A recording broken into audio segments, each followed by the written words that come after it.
The entire ballroom went silent the second my son pressed play. A giant projector screen behind my ex-husband's campaign podium flickered once. Then Robert Mercer's face appeared 20 feet tall above a room full of donors, reporters, county officials, and smiling volunteers wearing red campaign pins. Only this wasn't the version of Robert they came to celebrate.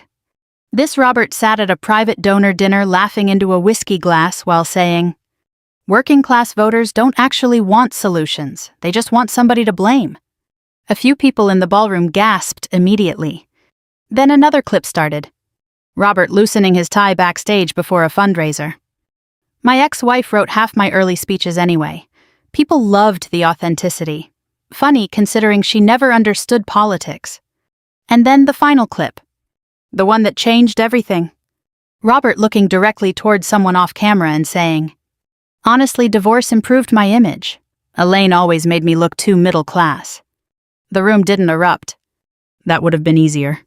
Instead, people stood up slowly in stunned silence like witnesses at a funeral finally realizing whose body was inside the casket. One campaign staffer actually removed his volunteer badge right there beside the dessert table. My ex-husband stared at the screen like his own past had turned against him publicly. And somewhere underneath the humiliation, underneath the shock and anger and collapsing political image, I saw fear. Real fear. But to explain how we got there, I need to go back about 6 weeks earlier before the campaign launch, before the video, before my son finally decided enough was enough. Back when I still believed staying quiet was the same thing as keeping peace. I was sitting at my kitchen table in Dayton balancing bookkeeping invoices for a local plumbing company when Robert's campaign invitation arrived in the mail. Heavy cream-colored cardstock. Gold-embossed lettering. The kind of invitation designed to look important enough for people to leave visible on countertops. Congressional campaign launch Robert Mercer for Ohio's 7th District. At the bottom, handwritten in blue ink. "Elaine would mean a lot if you came, R." I stared at the note for nearly a full minute. That was the first thing Robert Mercer had personally written to me in almost 3 years. Not since the divorce paperwork finally settled. My son Daniel called later that evening. "You got the invitation?" "Yes." A pause. "You thinking about going?" "No." But even as I said it, I knew I probably would. People our age understand something younger generations often don't. Sometimes closure disguises itself as obligation first. I hadn't seen Robert in person for nearly 11 months. Not since Daniel's 41st birthday dinner in Columbus, where Robert spent most of the evening talking to donors on his phone while our grandson quietly ate birthday cake beside him. That's what politics eventually became for Robert Mercer. Not public service. Attention. Constant attention. Still, there was a time he wasn't like that. That's the dangerous thing about memory. It keeps older versions of people alive long after reality stops matching them. The campaign launch was held at a renovated hotel ballroom outside Cincinnati on a rainy Saturday evening in October. I almost turned around twice during the drive. Partly because of traffic. Mostly because I suddenly felt ridiculous for even going. I was 62 years old wearing a Navy department store dress and low heels that pinched slightly near my left ankle. Meanwhile, Robert's current wife, Vanessa, was 15 years younger than me and looked like she'd stepped out of a political magazine spread every time cameras appeared. The parking lot overflowed with luxury SUVs and local news vans. Inside the ballroom smelled like coffee perfume, polished wood, and expensive catered chicken. Volunteers moved everywhere wearing matching campaign polos. Large American flags stood behind the podium. A jazz trio played near the bar. Everything looked polished. Carefully manufactured. Exactly the way Robert liked things. I stayed near the back at first, hoping nobody would notice me. That fantasy lasted about 4 minutes. One older volunteer recognized me immediately. "Oh my goodness," she whispered. "Elaine Mercer." I smiled politely. "It's Bennett now." "Right, of course." People always get uncomfortable around divorced women after a certain age. Especially divorced women connected to public men. We remind people that loyalty doesn't guarantee permanence. Daniel arrived shortly after I did. Tall like his father. Kinder eyes, though? Always kinder eyes. "You came," he said quietly after hugging me. Apparently I enjoy bad decisions. That earned a small laugh. But I could already feel tension in him. Something restless underneath the surface. "You okay?" I asked. "Fine." He absolutely was not fine. Mothers know these things even when sons reach 40. Before I could press further, the ballroom lights dimmed slightly. The event was beginning. Vanessa Mercer walked onto the stage first, looking elegant in cream-colored silk while applause spread through the room. Then came Robert. Confident. Polished. Silver-haired now, but still carrying the same natural charisma that once convinced church basements and union halls he genuinely understood ordinary people. For a moment, seeing him there physically hurt. Not because I still loved him romantically. Because I remembered who he used to be before ambition hollowed him out from the inside. The host, some local radio personality Robert liked because he sounded folksy on television, began warming up the crowd with jokes. Then he noticed me standing near the side wall. And everything changed. Well, now he laughed into the microphone. Looks like Robert's famous ex-wife even showed up tonight. Several people turned immediately. Cameras, too. I felt heat rise into my face. Robert shifted uncomfortably behind the podium but said nothing. That silence hurt more than the joke itself. The host grinned wider. "What do they say?" He laughed, the bitter ex-wife who just can't let go of the past. The room erupted. Not everybody laughed. But enough did. Enough for humiliation to become physical. I stood completely frozen. And suddenly I was back inside 25 years of political dinners, where I smiled politely while donors ignored me after using my recipes, my hosting, my labor, my emotional support to build Robert's image. I looked toward him one last time. Waiting. Hoping. Surely now he would stop it. Defend me. Correct the man. Do something. Robert only lowered his eyes briefly toward the podium notes. That was my answer. So I picked up my purse quietly and turned toward the ballroom exit. Then Daniel's voice suddenly cut across the room. "Don't leave yet, Mom." I turned. My son stood beside the media table holding a remote control device in one hand. And for the first time in his adult life, he looked furious at his father. After the video ended, nobody in that ballroom knew where to look. Not the reporters. Not the donors. Not even the volunteers holding campaign signs near the stage. People our age know humiliation when we see it, and what unfolded that night wasn't just political embarrassment. It was the public collapse of a carefully manufactured identity. Robert stood frozen beside the podium while whispers spread through the ballroom like wind moving across dry grass. Vanessa leaned toward him sharply. "What the hell was that?" Robert didn't answer. He kept staring at Daniel. Not angry yet. Stunned. My son lowered the remote slowly onto the media table. For one terrifying second, I thought Robert might actually walk across the room and slap him. Instead, he looked at me. And I realized something strange. Beneath all the humiliation, Robert seemed more frightened of my opinion than the cameras. I quietly walked toward Daniel. "We're leaving," I whispered.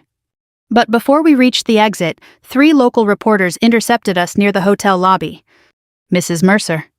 "Ms. Bennett," I corrected automatically. "Did you know about the footage?" "No." "Did you really write Robert Mercer's early speeches?" Daniel answered before I could. "She wrote almost all of them." That landed hard. One reporter blinked. "What?" Daniel looked exhausted suddenly. My mother built half his public image while working 2 jobs and raising me. I touched his arm gently. "That's enough." But honestly, part of me appreciated hearing someone finally say it out loud. For years, people treated Robert Mercer's success like something he manifested alone through brilliance and discipline. Meanwhile, they never saw. Me typing speeches at midnight, balancing donor spreadsheets, stretching grocery budgets, calming Robert's panic attacks before debates, smiling through dinners when we couldn't afford the gas bill. Women from my generation disappeared behind successful men all the time. And after enough years, people stopped asking who kept the entire machine running quietly in the background. Daniel drove me home to Dayton that night because reporters had already started gathering near the parking lot. Rain hit the windshield steadily while highway lights blurred across the glass. Neither of us spoke for almost 20 minutes. Finally, I asked softly, "How long have you had that video?" Daniel kept his eyes on the road. "About 4 months." I stared at him. 4 months. He nodded once. Why didn't you tell me? Because I wasn't sure what to do with it. That answer felt painfully honest. Daniel had spent most of his adult life caught between loving his father and protecting me from him. Children of ambitious parents often become emotional diplomats long before adulthood. You recorded those conversations yourself. Some. He sighed heavily. Others came from old campaign archive footage. I frowned. What archive footage? Dad hired me last spring to help digitize campaign media before announcing the congressional run. That made sense. Daniel worked in video production outside Columbus. Quietly successful, reliable, the kind of man who fixed things instead of bragging about them. While transferring footage, he continued, I found old tapes nobody thought still existed. My stomach tightened. What kind of tapes? Daniel laughed bitterly. The real kind. That answer stayed with me. Because politics eventually teaches people to perform versions of themselves for different rooms. Apparently, Daniel had discovered the rooms Robert never expected anyone else to see. He wasn't always like that, I whispered quietly. Daniel gripped the steering wheel harder. I know. And that hurt most of all. Because my son remembered the younger version too.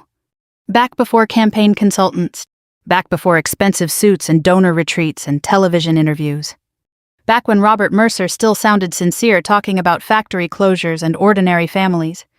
We pulled into my apartment complex after midnight. Daniel carried my purse upstairs like he used to carry grocery bags for me after his father moved out. Inside my little apartment suddenly felt painfully quiet after the chaos of the ballroom. I made tea neither of us really wanted. Daniel stood near the kitchen counter staring down at his phone while notifications exploded nonstop across the screen. News alerts. Texts. Emails. Voicemails. Robert's campaign was collapsing in real time. Finally, Daniel looked up. You mad at me? I sat down slowly at the kitchen table. I don't know yet. That was the truth. Part of me felt protective toward him. Another part felt horrified by the public destruction now unfolding. Dad was going to use you again, Daniel said quietly. I frowned slightly. What do you mean? He hesitated, then slowly pulled another flash drive from his jacket pocket. My stomach dropped instantly. There's more. His face darkened. A lot more. I suddenly didn't want to hear any of it.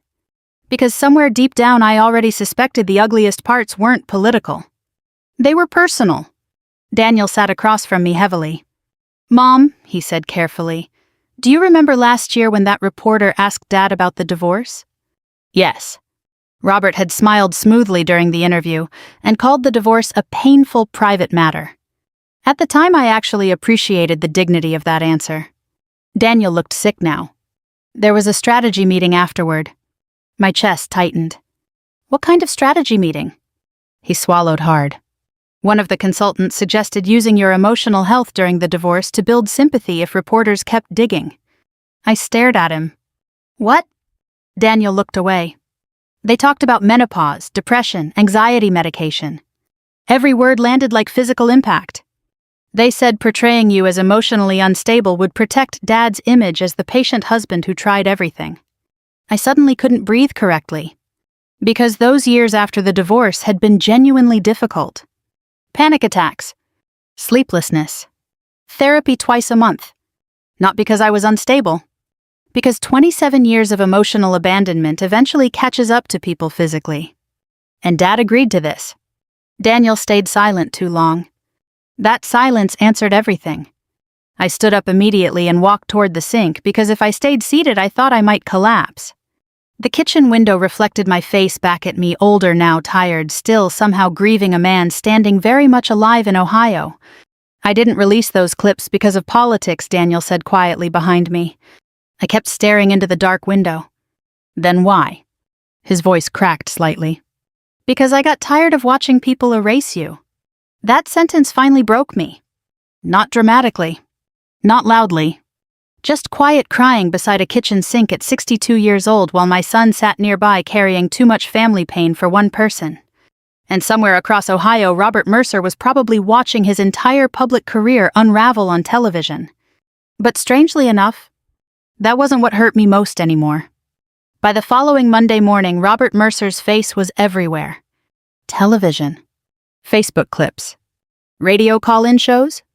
Even the cashier at Kroger recognized me before I realized the story had spread beyond local politics.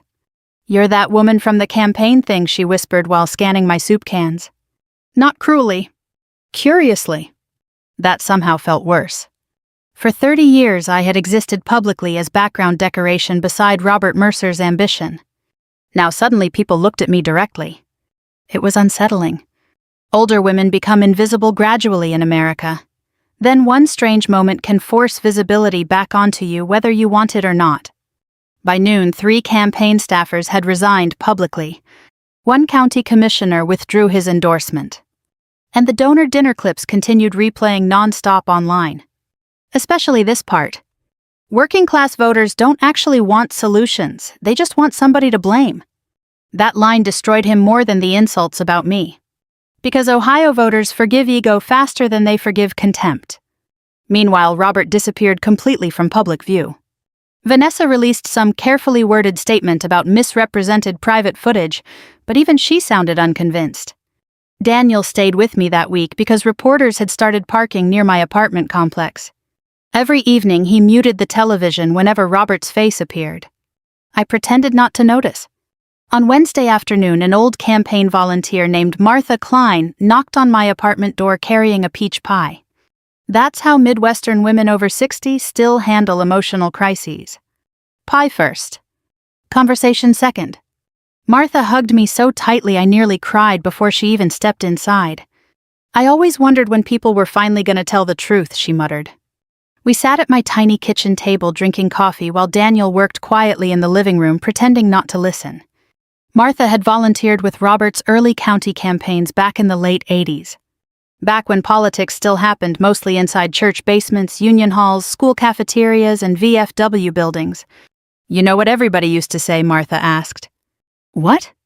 "That Robert Mercer sounded real whenever Elaine wrote the speeches." I laughed softly despite myself. "I didn't write all of them." "You wrote the heart." That sentence stayed with me long after she left. Because maybe it was true. Back then, Robert really had cared about ordinary people. Or at least I believed he did.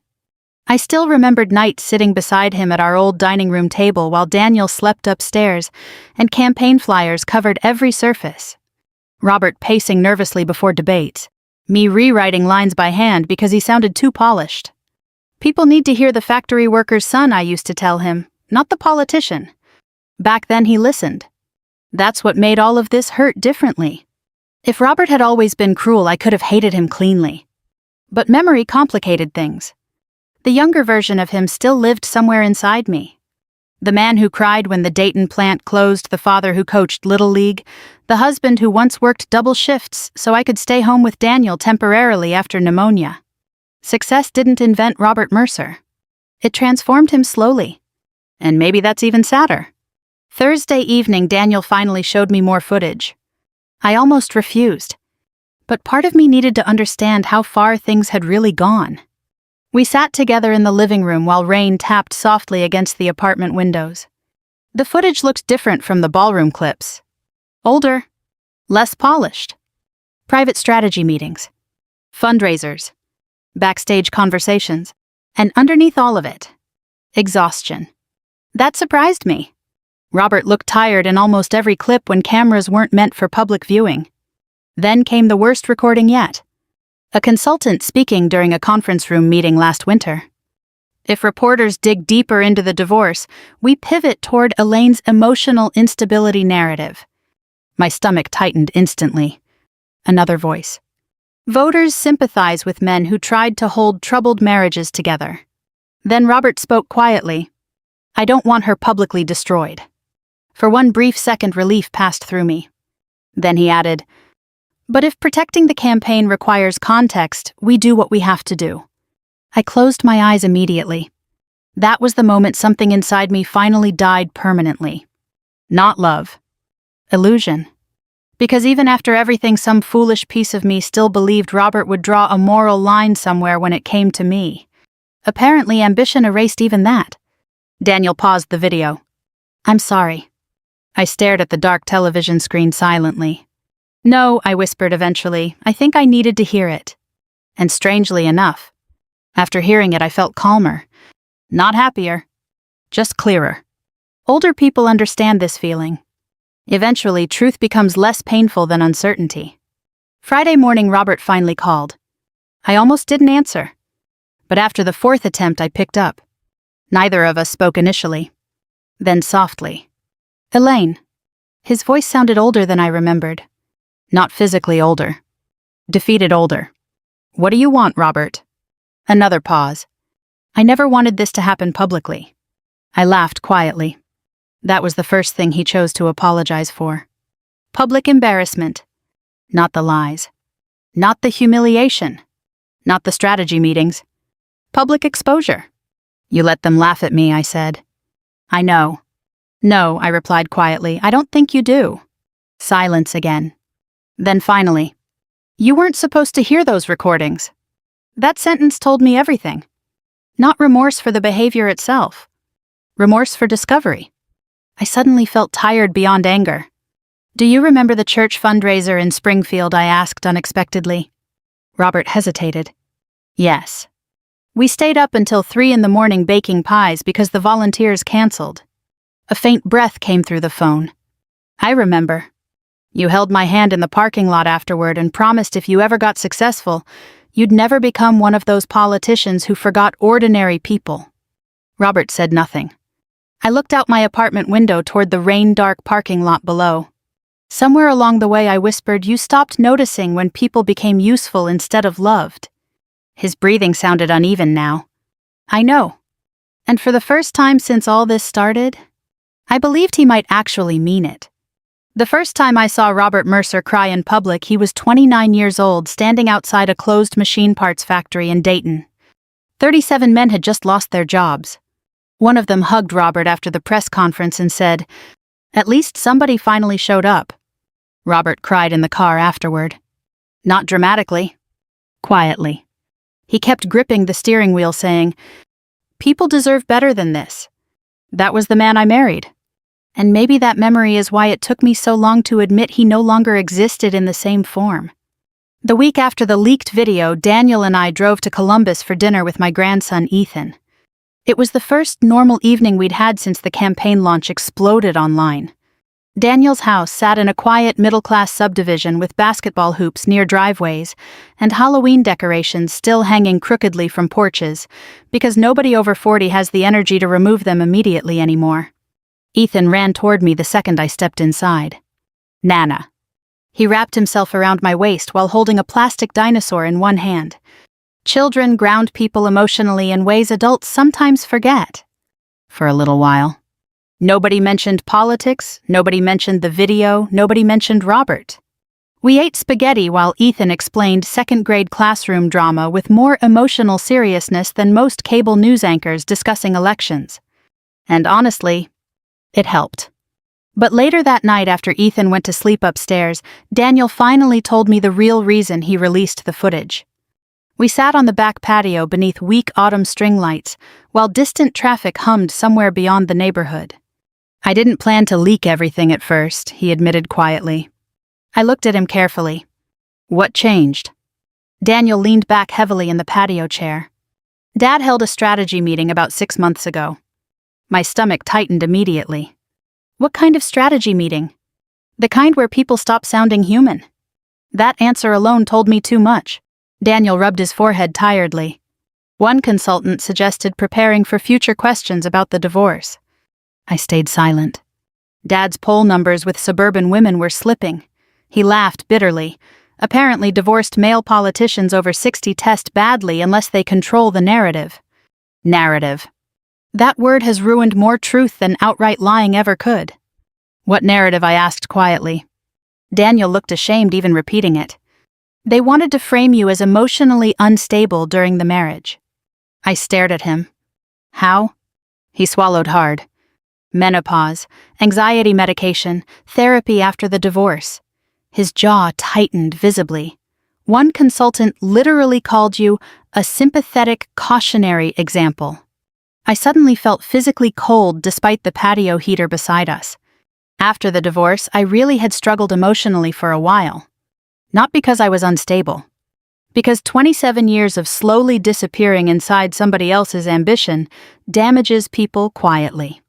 There were nights I couldn't sleep. Days I cried driving home from work for reasons I couldn't even explain properly. I saw a therapist twice a month. Took medication temporarily. And apparently men in expensive campaign suits discussed those years like usable political material. Dad didn't stop them, I whispered. Daniel stayed silent. That silence hurt worse than the answer itself. Finally, he admitted. He said if reporters attacked first, the campaign had to defend itself. I looked toward the dark neighborhood street. One house still had a porch light glowing softly beside pumpkins collapsing inward from October rain. Ordinary lives. Ordinary marriages. Ordinary aging. Meanwhile, somewhere in conference rooms across Ohio, consultants debated how much of my emotional pain could become politically useful. I realized something that night, Daniel said quietly. What? That Dad stopped seeing people emotionally a long time ago. I turned toward him slowly. He sees outcomes now, optics, risks, damage control. Daniel's eyes looked exhausted. Even family. That sentence stayed with me. Because deep down, I think Daniel had been grieving his father long before I fully admitted I was grieving my ex-husband. The next morning, Robert called Daniel repeatedly. 6 missed calls before breakfast. Then texts. Then voicemails. Daniel ignored all of them.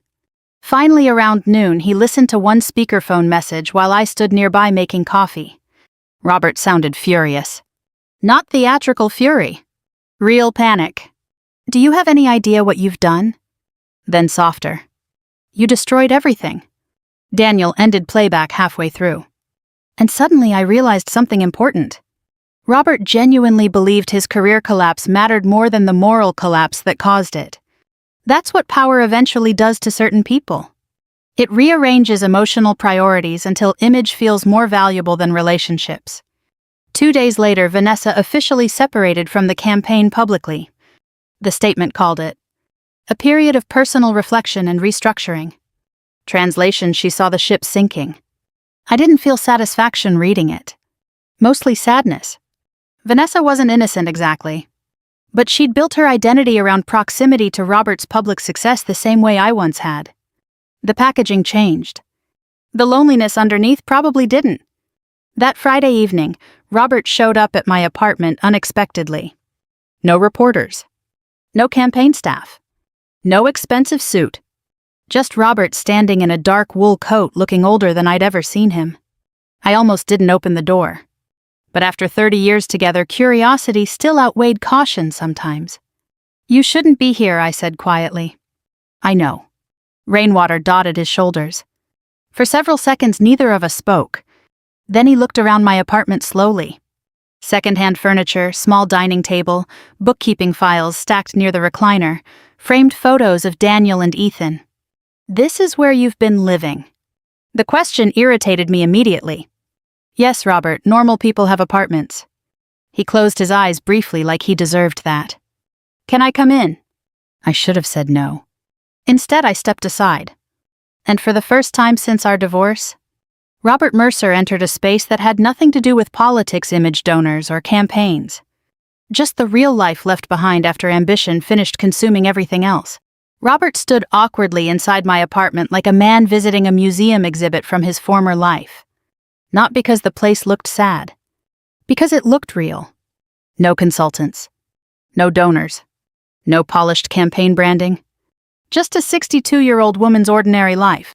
Framed family photographs, reading glasses beside crossword puzzles, grocery coupons clipped near the refrigerator, bills stacked carefully under a magnet shaped like Ohio. Robert slowly removed his coat. You still drink that terrible hazelnut coffee, he muttered after noticing the kitchen counter. I almost smiled despite myself. You always hated it. I still do. For one strange second, we sounded like regular older couples again. Then reality settled back into the room. I pointed toward the small kitchen table. Sit if you're staying. Robert obeyed quietly. That alone unsettled me. For most of our marriage, Robert Mercer controlled every room he entered without even trying. Now he looked exhausted. Smaller somehow. The television remained muted in the corner, but news headlines still crawled across the bottom of the screen. Mercer campaign, in crisis donors withdraw support. Staff shakeup continues. Robert noticed me glancing at it. I turned my phone off, he said quietly. That won't stop reality. No, he admitted, apparently not. I made coffee mostly because older Americans don't know what else to do during emotionally catastrophic conversations. Coffee gives hands purpose. Steam filled the kitchen while silence stretched between us. Finally, Robert spoke. Daniel won't answer my calls. I stayed facing the counter. He's hurt. I know. No, I said softly. I don't think you fully do. That landed harder than anger would have. Robert rubbed his face tiredly. You think I became a monster? I turned slowly toward him. I think you became someone who started valuing admiration more than intimacy. He stared at me. That answer clearly hurt because it was accurate. I carried 2 coffee mugs to the table. Robert looked around the apartment again. This isn't what I imagined. I laughed quietly. What did you imagine? He hesitated too long. And honestly, I already knew. He imagined bitterness, loneliness, emotional collapse. The narrative his campaign team built around me probably shaped even his own thinking after enough years. I thought maybe you hated me, he admitted finally. I sat down carefully across from him. I did for a while. Robert nodded slowly like he deserved hearing that. But mostly I continued quietly, I missed you. That visibly broke something inside him. Not because he expected forgiveness. Because he expected permanent hatred. Older people understand this sometimes. Grief lasts longer than anger, because grief still contains love underneath it. Robert stared into his coffee. The first years after the divorce, he swallowed hard. I kept thinking success would eventually make everything feel worth it. And did it? He gave a tired laugh. I own 3 expensive suits I hate wearing and a house that feels like a hotel lobby. That answer sounded more honest than anything he'd said publicly in years. I studied him carefully then. The silver hair. The lines near his eyes. The exhaustion buried beneath decades of practiced charisma. Success hadn't made Robert happy. It made him professionally admired. Those are very different things. Do you remember Springfield? He asked suddenly. I smiled faintly despite myself. The church fundraiser. He nodded. We stayed up making pies all night because the volunteers canceled. You burned 3 crusts. You never let me forget it. Silence softened slightly after that. Then Robert's expression darkened again. I watched the rest of the footage. My stomach tightened immediately. What rest? Daniel apparently wasn't the only person holding archives now. Robert looked ashamed. There were tapes I forgot existed. He leaned back heavily. Old campaign footage, home videos, debate prep. His voice lowered. You were in almost every frame. That hit me unexpectedly hard. Because women like me often disappear from historical memory entirely once marriages end. I folded my hands quietly. What did you see? Robert looked toward the window. You sewing campaign banners on the living room floor? I remembered that. 1989 county commissioner race. We couldn't afford professional printing. You balancing checkbooks while listening to my speeches. Another memory. You calming me down before debates. His eyes finally returned to mine. You believed in me before anybody else did. And there it was. The sentence I'd waited decades to hear. Recognition. Not for politics. Not for strategy. For sacrifice. I did, I admitted softly. Robert nodded slowly. That's what makes all this so ugly. We sat in silence for several moments afterward while rain tapped gently against the apartment windows. Then he whispered the one thing I never expected Robert Mercer to say. I don't know when I stopped being grateful. That sentence haunted me instantly because it felt devastatingly human. Most people don't wake up one morning and decide to become selfish. Life reshapes them slowly through ego praise, fear, status, exhaustion, ambition. And somewhere along the way, gratitude quietly dies. I think Robert continued carefully after enough campaigns. I started seeing relationships as responsibilities instead of connections. I looked down at my coffee. That's a lonely way to live. Yes, he admitted immediately, it is. Then came the hardest part. Robert reached into his coat pocket and removed a folded paper. Polling numbers, internal campaign memos, headlines, everything collapsing. They want me to withdraw. I studied the documents briefly. And he looked directly at me. I don't know who I am if I'm not this anymore. That confession explained almost everything. Politics stopped being Robert's profession years ago. It became identity. Without it, he suddenly had to confront the quieter truth underneath a man, aging a failed marriage, a damaged relationship with his son, a house that didn't feel like home.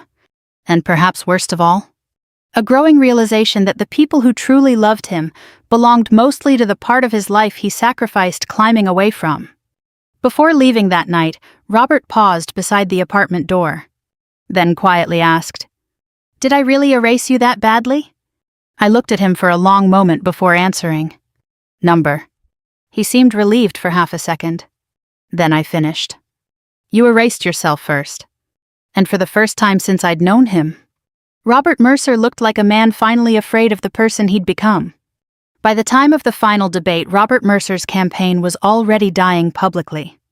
Poll numbers collapsed nearly 15 points in under 2 weeks. 3 major donors withdrew support. Volunteers stopped knocking on doors. And the local papers had quietly shifted language from competitive congressional candidate to embattled political figure. At our age, you learn careers rarely explode all at once. They erode, piece by piece. Especially public careers built too heavily on image. The debate was scheduled at a public auditorium outside Columbus on a cold Thursday evening in November. Daniel picked me up around 5. Neither of us spoke much during the drive. The radio kept discussing Robert's collapse between weather reports and traffic updates. I finally reached over and turned it off. "I'm tired of hearing his name from strangers," I muttered. Daniel nodded quietly. Outside the auditorium, protesters lined parts of the sidewalk carrying signs. "Truth matters, we deserve better character counts." But honestly, the angriest people weren't protesters. They were former supporters. Middle-aged veterans, retired teachers, factory workers. The exact people Robert once genuinely represented before politics became performance instead of service. Inside security looked tense. Reporters crowded every hallway. Volunteers whispered nervously near folding tables covered in bottled water, and campaign flyers nobody seemed interested in anymore.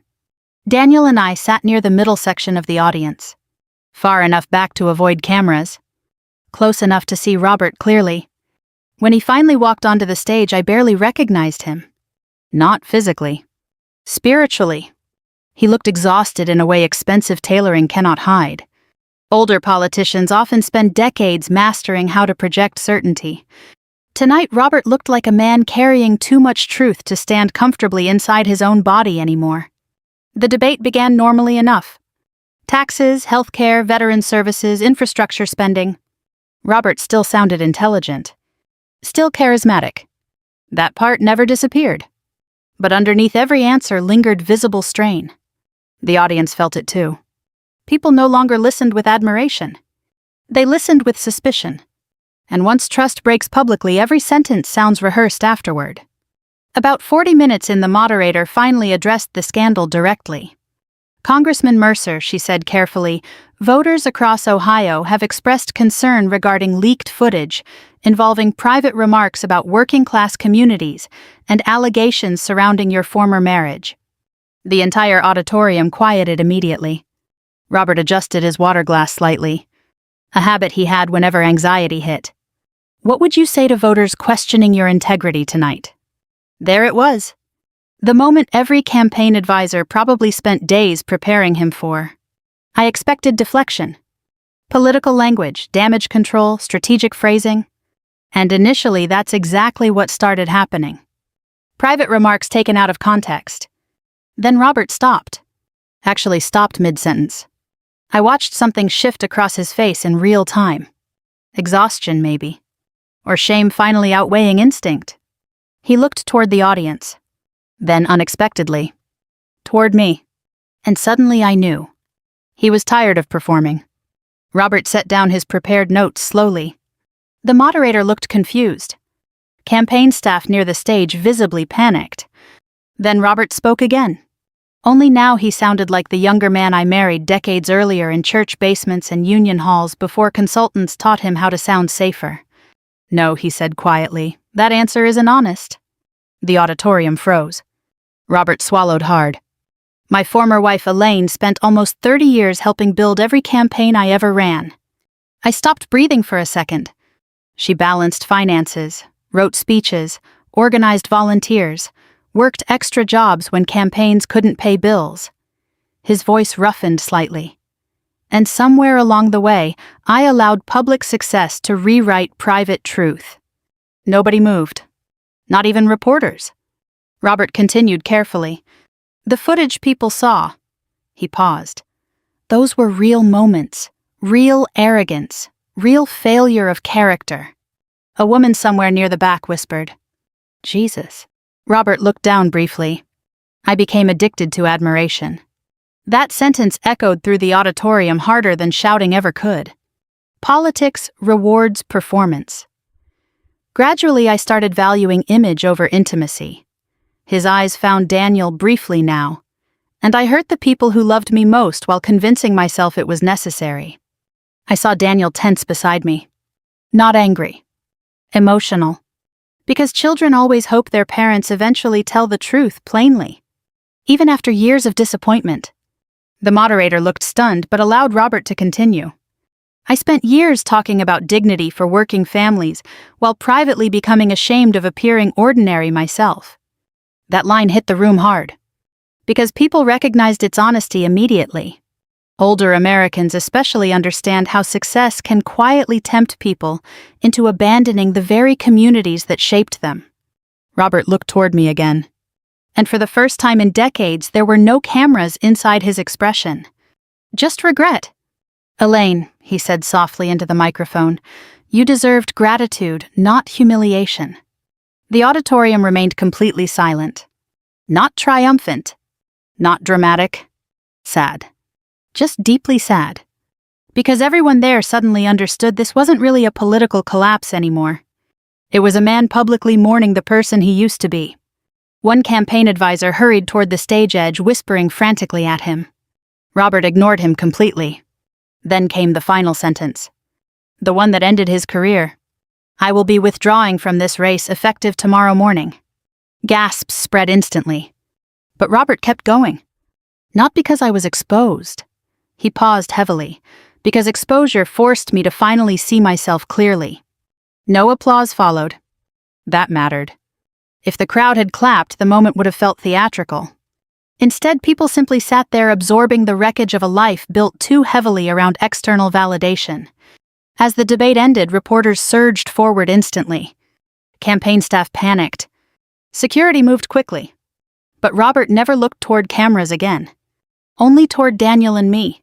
Later, outside in the freezing parking lot, Daniel finally exhaled shakily. I didn't expect that. Neither did I. Snow flurries drifted through the streetlights around us.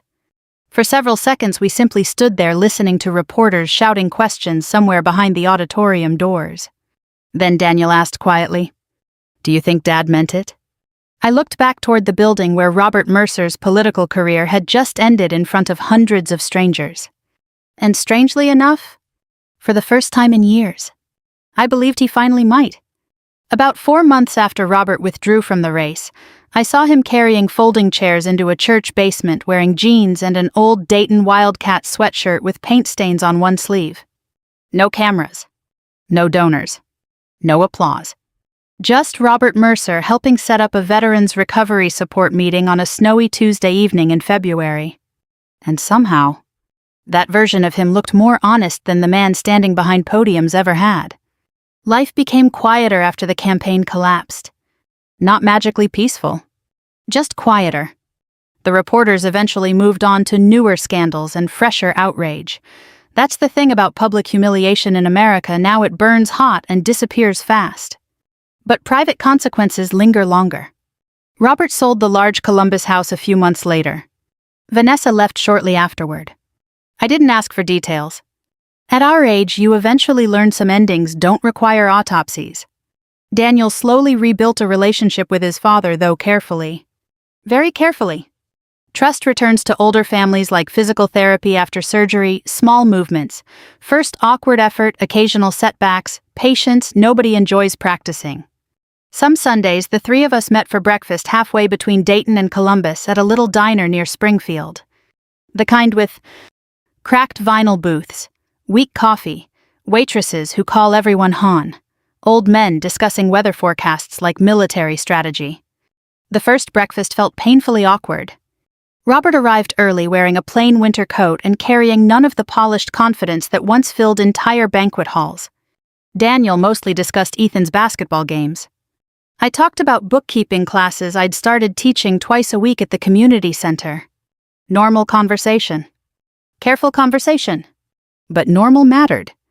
Because after years of political performance and emotional distance, ordinary honesty felt almost revolutionary. One morning during breakfast, Robert watched me laughing at something Daniel said and quietly admitted, "I forgot what real conversations sounded like." That sentence stayed with me all week. Because he meant it. Politics had trained him to speak strategically for so long that simple human interaction started feeling unfamiliar. The community center classes became unexpectedly important to me too. At first, I only taught basic bookkeeping because the director needed volunteers. But gradually I started enjoying it. Retired women, divorced men restarting businesses, widowers learning finances after losing spouses, people rebuilding parts of themselves late in life. One afternoon after class, a woman around my age stopped me near the hallway. "You know," she said softly, "watching what happened to you helped me leave a marriage I should have left years ago." That startled me. Not because I considered myself brave.